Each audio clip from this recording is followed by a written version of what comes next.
Need fast, clear facts about fibromyalgia? In the next few minutes, I'll explain what it is, how doctors diagnose it, the latest research, possible treatments, and key stats. If you or someone you love has fibromyalgia, this is the video for you to learn everything about it. The medical profession describes fibromyalgia as a long-lasting condition that causes pain all over your body. You might also feel tired, sleep badly, have trouble concentrating, or notice your mood changing quite a bit. Fibromyalgia seems to happen when your brain and nerves are extra sensitive, so you feel pain more easily. People don't know exactly why it starts. It can follow an illness, an injury, or stress, and it may run in families. For example, I believe that my fibro triggered because of continuous stress in my younger life.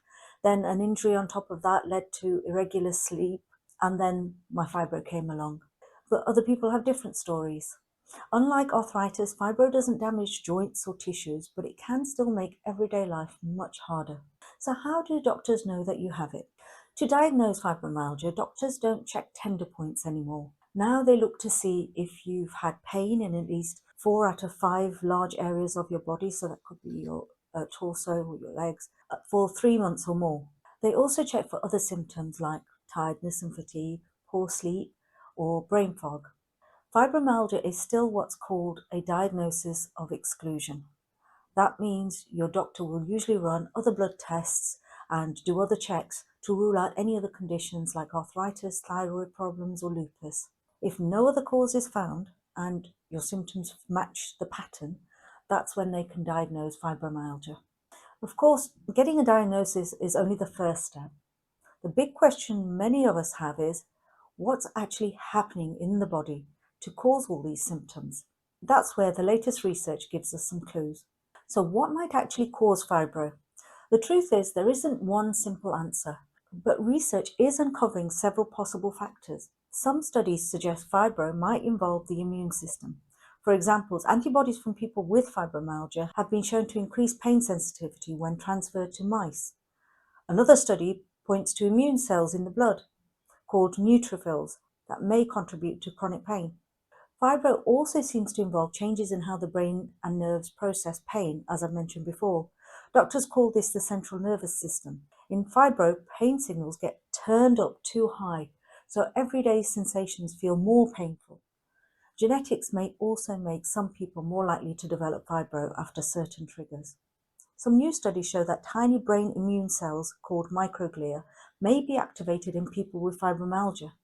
This could mean that there's inflammation in the brain, but researchers are still debating what that means. Depending on the outcome, this research could mean we get closer to some new treatment options.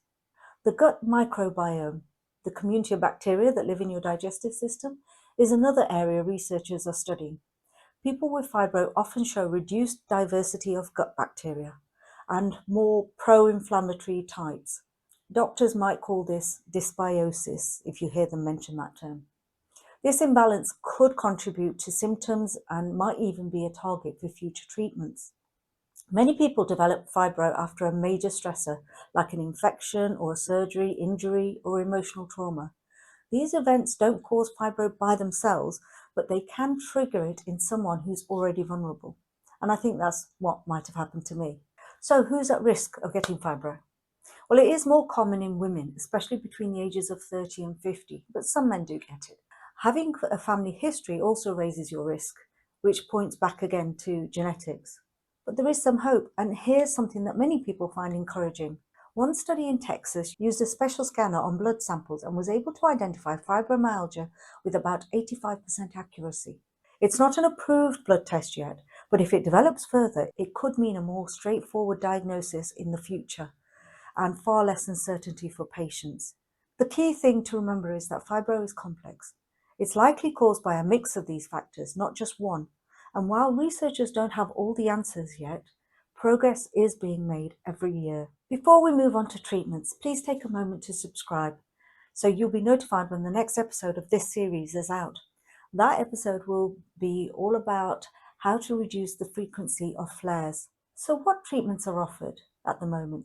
And are they any good? Managing fibromyalgia usually involves a mix of medication, lifestyles, and self-care. Some people take low-dose antidepressants that can help with pain, mood, and sleep. In the UK, that might be something like amitriptyline. Others may be offered medications that calm an oversensitive nervous system. These are generally called nerve blockers. The exact names differ by country, so I'm not going to go through them here, but your doctor can advise you.